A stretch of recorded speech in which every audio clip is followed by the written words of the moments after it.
আগামী 27শে মার্চ থেকে শুরু ঠাকুরনগরের বারুণী মেলা। প্রতি বছরই হরিচাঁদ ঠাকুরের জন্মতিথি উপলক্ষে উত্তর চব্বিশ পরগনার ঠাকুরনগর ঠাকুরবাড়ির কামনা সাগরে পুণ্য স্নান করেন লক্ষ লক্ষ মতুয়া ভক্ত। স্নান উপলক্ষে দূর দূরান্ত থেকে আগেই আসতে শুরু করেন ভক্তরা। সেই উপলক্ষে ঠাকুরনগরে বসে মতুয়া ধর্ম মহামেলা। কৃষ্ণ চতুর্দশীর ত্রয়োদশ তিথিতে জন্মেছিলেন শ্রী শ্রী হরিচাঁদ ঠাকুর। 1812 সালে অধুনা বাংলাদেশের ফরিদপুর জেলার গোপালগঞ্জ থানার শাপলাডাঙ্গা গ্রামে এক নমশূদ্র কৃষক পরিবারে জন্মগ্রহণ করেছিলেন তিনি।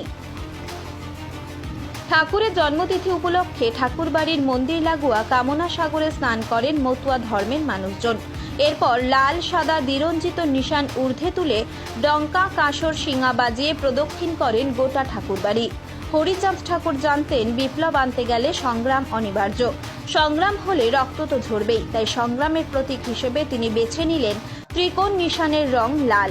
আর যুদ্ধের সমাপ্তিতে আসে শান্তি, তাই ত্রিকোণ লাল নিশানের বেষ্টনী সাদা রঙের কাপড় দিয়ে।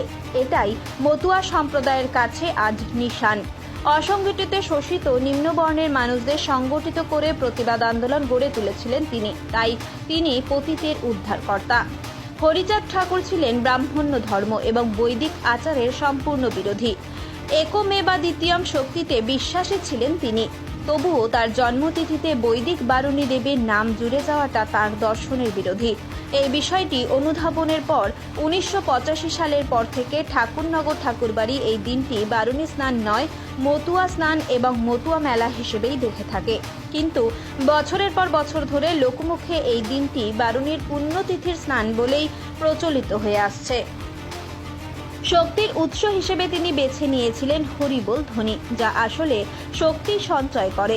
ডঙ্কা কাঁসর বাজিয়ে নাচের মাধ্যমে মতুয়ারা তাদের মধ্যেকার সুপ্ত শক্তিকে জাগ্রত করে। জমিদার শ্রেণী এবং বর্ণ হিন্দুদের বিরুদ্ধে লড়াইয়ের জন্য অবিভক্ত বাংলার ফরিদপুরের ওড়াকান্দিতে বসে যে নয়া বিধান দিয়েছিলেন তিনি, সেটাই সেদিন আত্মপ্রকাশ করেছিল মতুয়া ধর্ম হিসেবে। সোয়া হাতের সোতা বা দণ্ড হাতে নিজ গোষ্ঠীর পরিচালনা এবং হাতে কাম মুখে নাম করে শক্তি সঞ্চয়ের মাধ্যমে মতুয়াদের জাগ্রত করার পথ দেখিয়েছিলেন হরিচাঁদ ঠাকুর। শিক্ষা বিস্তারের জন্য দায়িত্ব দিয়েছিলেন পুত্র গুরুচাঁদের হাতে।